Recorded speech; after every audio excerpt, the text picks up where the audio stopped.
The three people who actually built the iPhone, their names are not Steve Jobs. What if I told you the most important product of the 21st century wasn't actually built by Steve Jobs?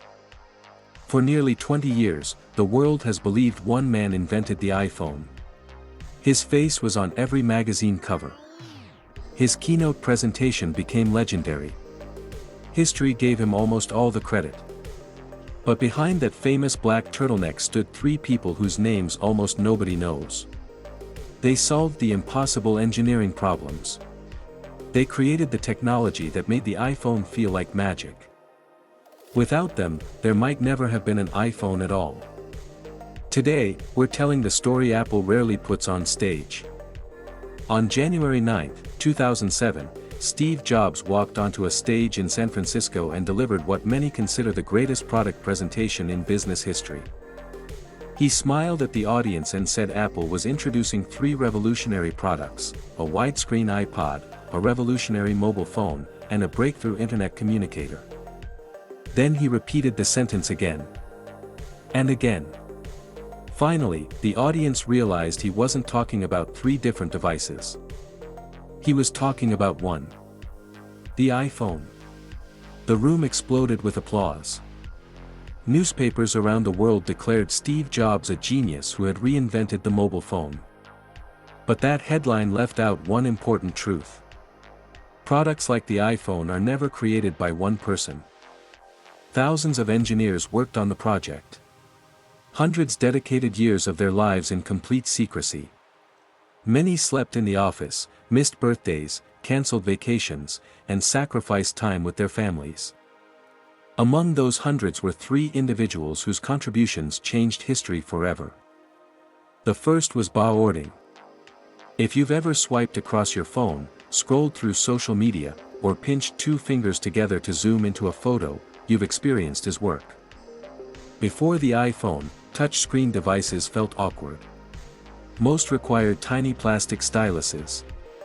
Menus were slow, scrolling was clumsy, and interacting with the screen never felt natural. Apple wanted something different. Steve Jobs insisted that users should operate the phone using only their fingers. That idea sounded almost impossible. Finger input wasn't accurate enough. Existing software couldn't recognize smooth gestures. The hardware struggled to keep up. Bas Ording believed computers shouldn't feel like machines. They should feel alive. He spent countless hours experimenting with physics-based interactions that mimicked the real world.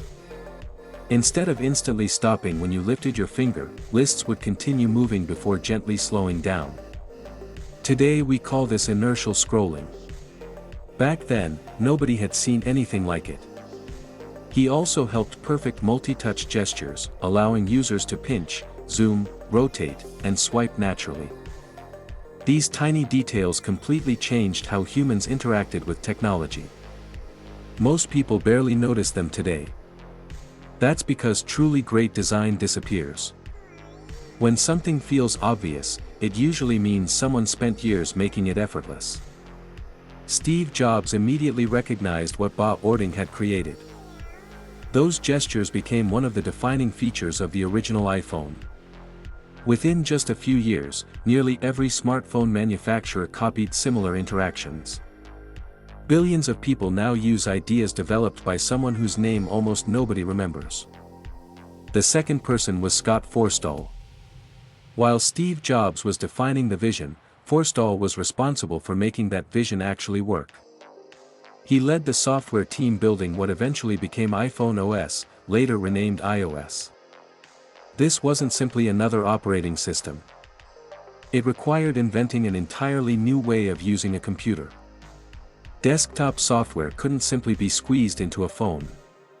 Everything had to be redesigned from the ground up. Battery limitations, processing power, memory, wireless communication, animations, responsiveness, every challenge seemed impossible. Apple called the project Project Purple. Security was so intense that many Apple employees didn't even know the project existed. Engineers needed special security badges to enter restricted areas. Some offices had blacked out windows. Prototype devices were hidden inside fake plastic cases designed to look like ordinary electronics. Employees often worked nights and weekends under enormous pressure. Failure simply wasn't acceptable.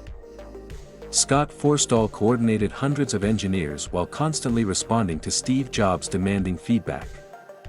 Jobs frequently rejected completed work. Entire features disappeared overnight. Weeks of engineering could vanish with one sentence. Forstall later explained that perfection wasn't optional. Every animation had to feel smooth.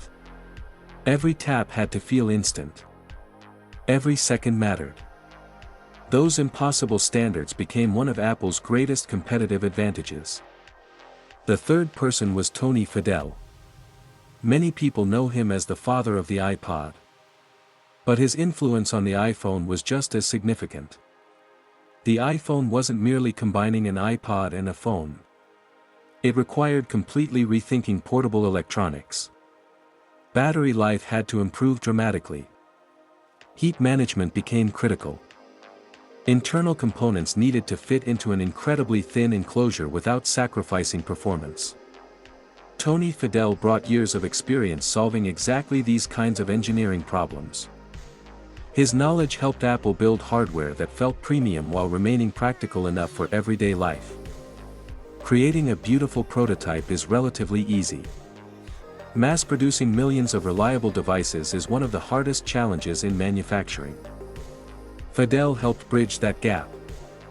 Without engineers solving these invisible problems, Steve Jobs' vision would have remained nothing more than a beautiful idea. So why does almost everyone remember Steve Jobs instead? Because Steve Jobs' greatest talent wasn't engineering. It was leadership. He knew how to recognize extraordinary talent. He knew how to demand excellence. He knew when to reject ideas that were merely good in pursuit of something extraordinary. He assembled teams capable of doing what many believed couldn't be done. He constantly asked one question: can this be simpler?